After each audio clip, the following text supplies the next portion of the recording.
नमस्कार दोस्तों, कास क्लासेस में मैं चंद्रहास आप सभी का एक बार फिर से स्वागत करता हूं। दोस्तों, काफ़ी दिन से वीडियो नहीं आ रही थी, लगभग एक वीक हो गया वीडियो आए हुए। तो एक्चुअल में अभी जो महामारी फैल रही है कोरोना, उसकी चपेट में हम भी आ गए थे और हम आशा करते हैं कि आपका घर और आपका परिवार सुरक्षित होगा। आप अपने घर में ही रहिए। आपकी जो कोचिंग संस्थान है, स्कूल कॉलेज है हरियाणा में, ये सब कुछ बंद हो चुका है। आप अपने घर में रहकर और बेहतरीन तरीके से हमारे साथ में जुड़े। आशा करते हैं कि आप सभी ठीक होंगे, आपका परिवार भी ठीक होगा और आप सबके प्यार और दुआ से हम भी ठीक हो गए हैं।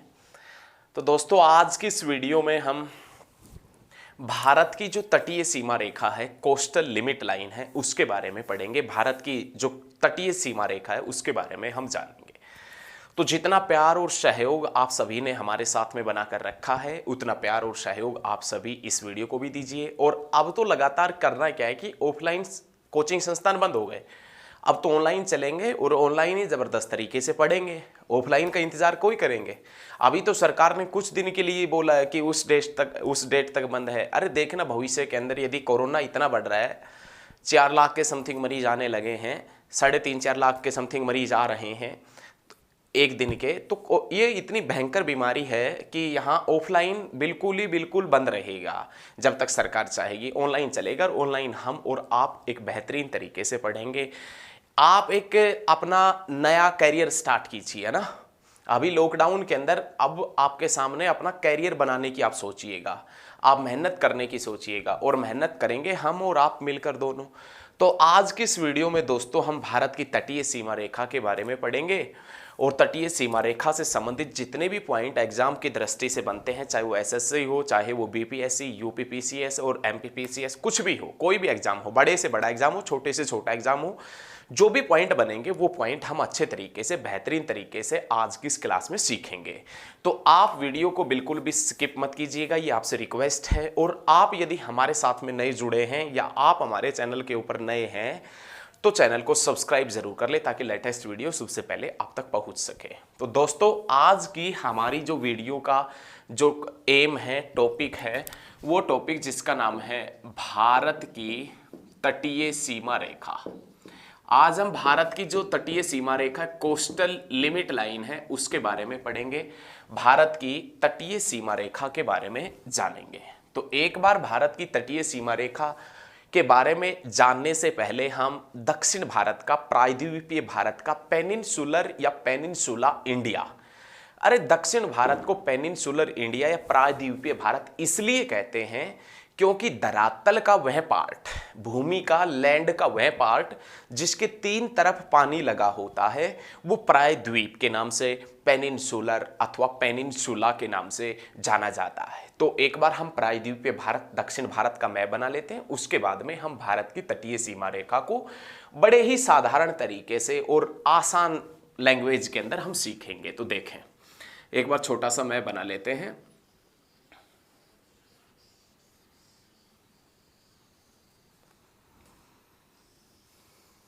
ये हम मान लेते हैं कि अपने पास में एक ऐसा दक्षिण भारत है, ये अंडमान निकोबार द्वीप समूह, यहाँ पर पुद्दुचेरी, ये लक्षद्वीप समूह और यहाँ पर दमन और दीव है। ये दक्षिण भारत है, ऐसा मान लेते हैं, वरना है थोड़ा थोड़ा ऐसा ही। आप प्यारे दोस्तों, प्यारे साथियों, एक बार समझने की कोशिश आप करो।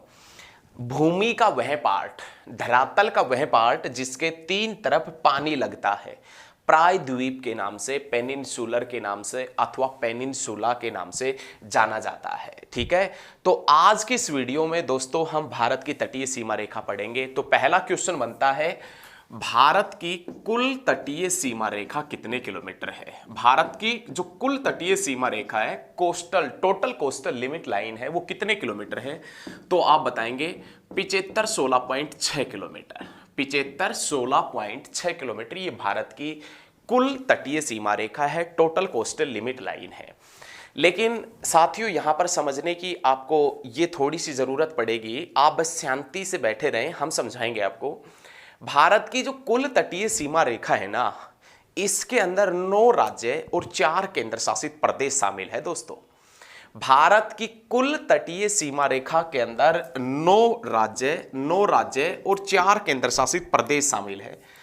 9 राज्य कौन कौन से हैं वो भी हम अभी बताएंगे, जिसमें नाम आता है गुजरात का, महाराष्ट्र का, गोवा का, कर्नाटक का, केरल का, तमिलनाडु का, आंध्र प्रदेश का, उड़ीसा का और पश्चिम बंगाल का।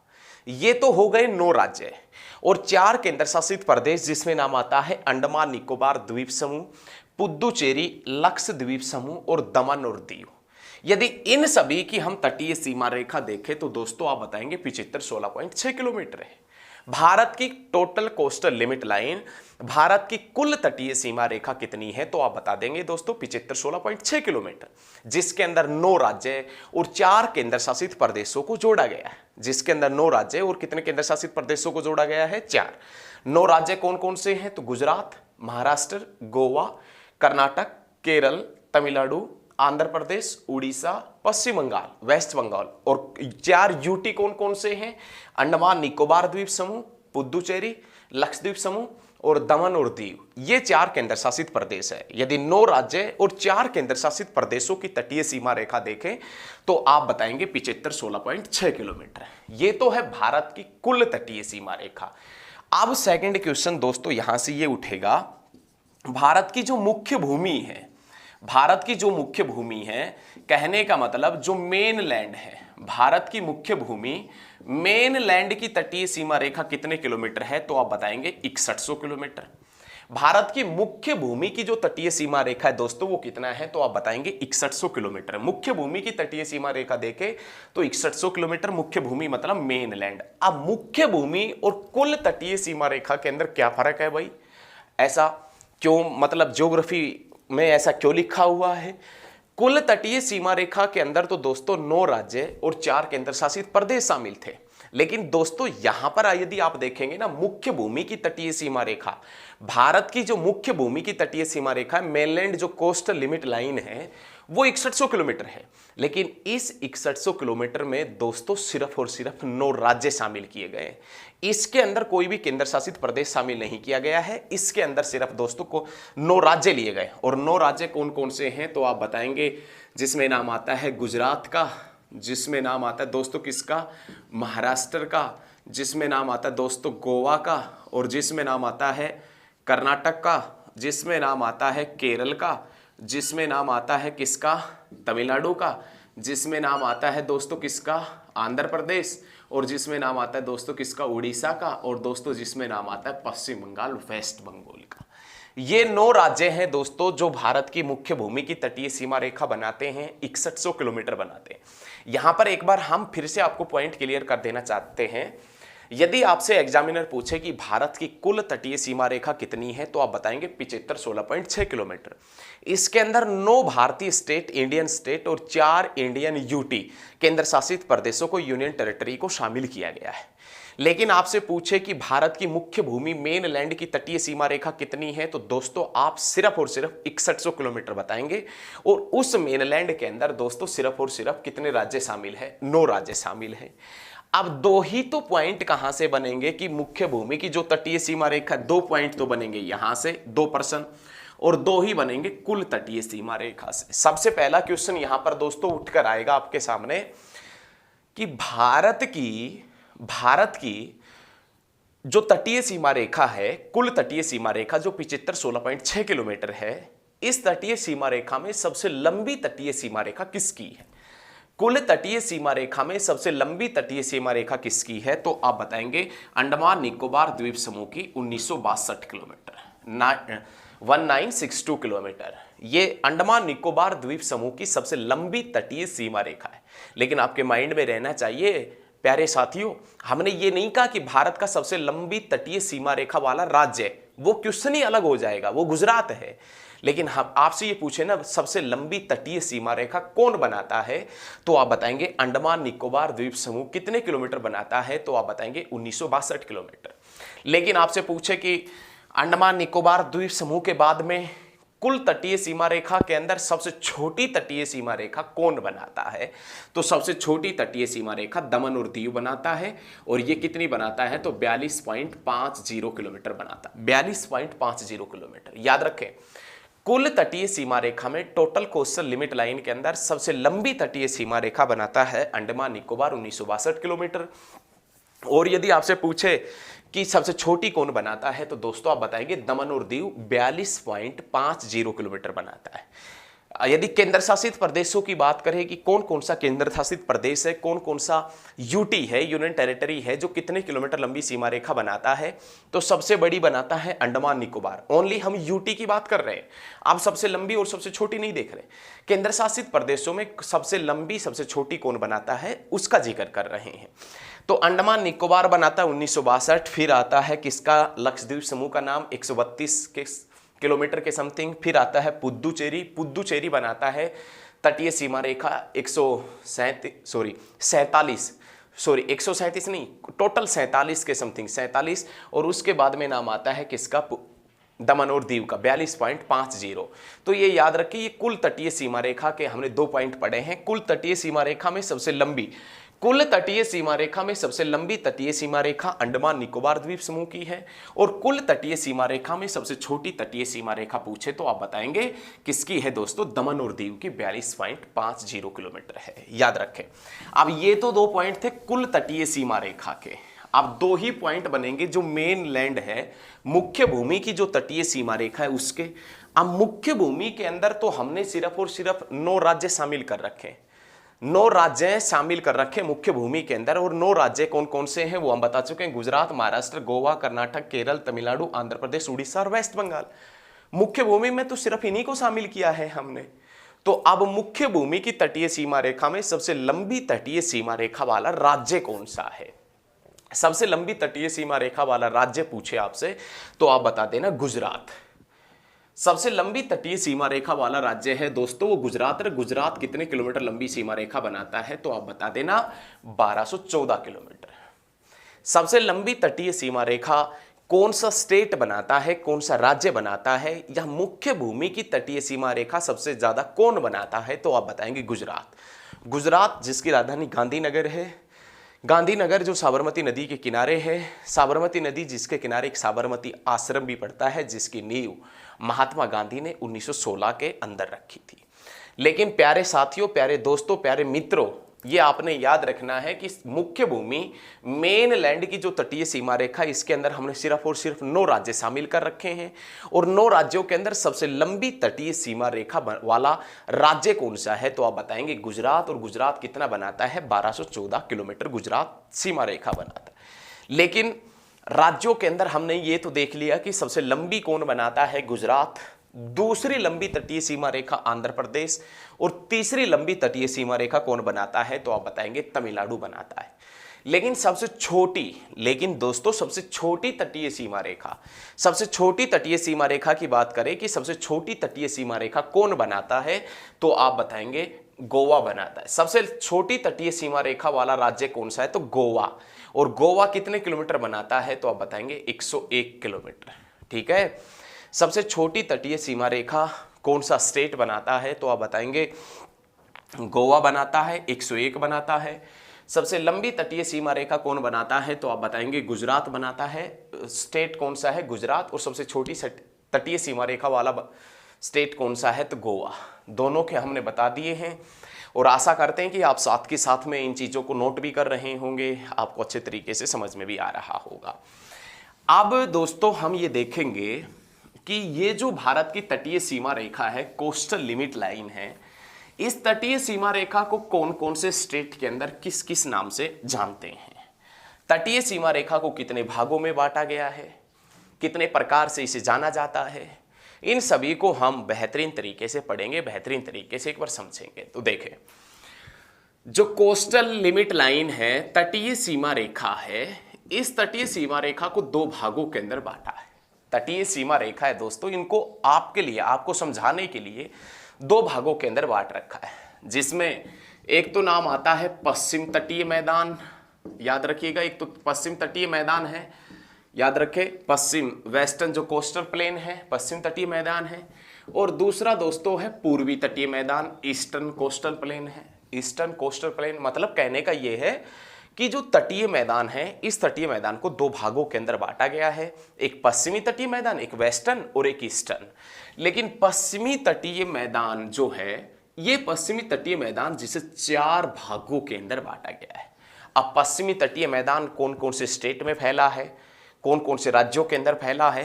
तो वेस्टर्न जो कोस्टल प्लेन है, पश्चिमी तटीय मैदान है, वो गुजरात में, महाराष्ट्र में, गोवा में, कर्नाटक में, केरल में और तमिलनाडु के अंदर फैला है। लेकिन पश्चिमी तटीय मैदान एक्चुअल में है क्या, और ये पश्चिमी तटीय मैदान किस प्रकार बना है, किस प्रकार इसका निर्माण हुआ है? पश्चिमी तटीय मैदान का निर्माण अरब सागर के नीचे की तरफ धंसने के कारण हुआ है। पश्चिमी तटीय मैदान है, इस मैदान का निर्माण अरब सागर के नीचे की तरफ धंसने के कारण हुआ है।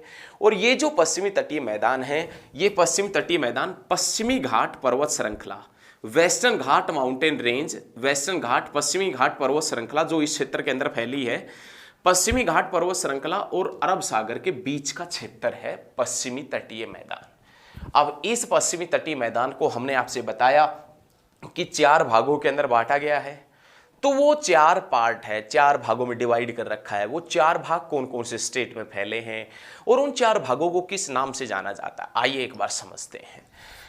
तो सबसे पहले नाम आता है पश्चिमी तटीय मैदान के अंदर गुजरात का। गुजरात का नाम आता है। दोस्तों ये गुजरात का जो तटीय भाग है, गुजरात का जो ये तटीय भाग है, इस गुजरात के तटीय भाग को किस नाम से जाना जाता है? तो आप बता देना, काठियावाड़ तट के नाम से। दोस्तों गुजरात का जो तटीय भाग है, इस तटीय भाग को किस नाम से जानते हैं? तो आप बताएंगे काठियावाड़ तट के नाम से, काठियावाड़ कोस्ट के नाम से इसे जाना जाता है। क्लियर है? एक बात क्लियर। दूसरा, महाराष्ट्र से लेकर और गोवा तक का जो तटीय भाग है, महाराष्ट्र से लेकर गोवा तक का जो तटीय भाग है, इस तटीय भाग को कोंकण तट के नाम से जाना जाता है, कोंकण कोस्ट के नाम से। किस नाम से? कोंकण तट के नाम से या कोंकण कोस्ट के नाम से इसे जाना जाता है। कहां से कहां तक के भाग को? तो आप बताएंगे महाराष्ट्र से गोवा। महाराष्ट्र से गोवा तक का तटीय भाग किस नाम से जाना जाता है? तो आप बता देना, कोंकण तट के नाम से। गोवा से लेकर और कर्नाटक के मंगलुरु, गोवा से लेकर और कर्नाटक के अंदर एक स्थान पड़ता है मंगलुरु। गोवा से लेकर कर्नाटक के मंगलुरु तक का तट, मंगलुरु तक का जो एक तट है, ये किस नाम से जाना जाता है? तो आप बताएंगे कैनरा या कन्नड़ तट के नाम से जाना जाता है। समझने की कोशिश कर रहे हैं ना आप? कैनरा या कन्नड़ कोस्ट के नाम से जाना जाता है। महाराष्ट्र से गोवा तक का तटीय भाग कोंकण तट, गोवा से मंगलुरु तक का जो कोस्टल पार्ट है, तटीय भाग है, इसे किस नाम से जानते हैं? कैनरा या कन्नड़ तट के नाम से जानते हैं। दोस्तों सब कुछ मतलब ऐसा नहीं है कि सब कुछ ही सारी चीजें आप एग्जाम में आने वाली पड़े, नहीं। कुछ चीजें ऐसी होती है जो भविष्य में, निकट भविष्य में किसी भी एग्जाम में आपके काम आ सकती है। कुछ लोग सोच रहे होंगे आज नहीं कल पढ़ लेंगे, कल नहीं परसों पढ़ लेंगे, पूरा लॉकडाउन इसी प्रकार से चल जाएगा, बुक तक नहीं उठाएंगे आप। आपके अंदर एक जुनून होना चाहिए, आपके अंदर एक इच्छा शक्ति होनी चाहिए। वो इच्छा शक्ति ऐसी होनी चाहिए कि हमें पढ़ना है तो पढ़ना है, लॉकडाउन लगे या ना लगे। लेकिन कुछ स्टूडेंट सोच रहे होंगे अभी तो एग्जाम नहीं है, अभी नहीं पढ़ना, इस प्रकार से। अरे ऐसा मत सोचो, ऐसा मत सोचो। यदि आपके अंदर जुनून है, ताकत है, और वो ताकत और जुनून ऐसा होना चाहिए कि आप ना चाहते हुए भी पढ़ें, तभी आप सफलता के शिखर तक पहुंच पाएंगे। वरना देख लेना 2-3 साल के बाद में सब कुछ प्राइवेट हो तो फिर घूमते फिरेंगे आप मार्केट में। तो उसके बाद में देखें, समझ लें और समझने की कोशिश करें। अरे समझ में आएगा भैया, आप तो कुछ भी कर सकते हैं, ये तो थोड़ा सा छोटा सा ज्योग्राफी है, बखेर देंगे। देखें भाई, ये जो है गोवा से लेकर और मंगलुरु कर्नाटक तक का तटीय किस नाम से जाना जाता है? कैनरा या कन्नड़ कोस्ट के नाम से जाना जाता है। उसके बाद में मंगलुरु कर्नाटक से लेकर और तमिलनाडु तक, कन्याकुमारी तक का तटीय भाग, ये वाला तटीय भाग है, ये तटीय भाग किस नाम से जाना जाता है? तो आप बताएंगे मालाबार तट के नाम से, मालाबार कोस्ट के नाम से जाना जाता है। मालाबार तट सबसे ज्यादा कौन से स्टेट के साथ में लगता है? मालाबार तट सबसे ज्यादा कौन से स्टेट के साथ में लगता है? तो आप बताएंगे केरल के साथ में। मालाबार तट है, ये सबसे ज्यादा लगता है केरल के साथ में लगता है। और ये जब भारत की खोज की थी 1498 के अंदर भारत की खोज की गई थी, और भारत की खोज वास्को डिगामा ने 1498 में की थी। तो वो वास्को डिगामा मालाबार तट के ऊपर ही स्थित एक कालीकट बंदरगाह था। कालीकट बंदरगाह जो मालाबार कोस्ट के ऊपर स्थित था, उसी कालीकट बंदरगाह के ऊपर आया था 1498 के अंदर। ठीक है, याद रखना है। लेकिन जो भारत में व्यापारिक कंपनियां थी वो सबसे ज्यादा व्यापार भी मालाबार तट से ही करती थी, और मालाबार तट से सर्वाधिक मात्रा में जो व्यापार वगैरह किया जाता था वो काली मिर्च वगैरह का किया जाता था।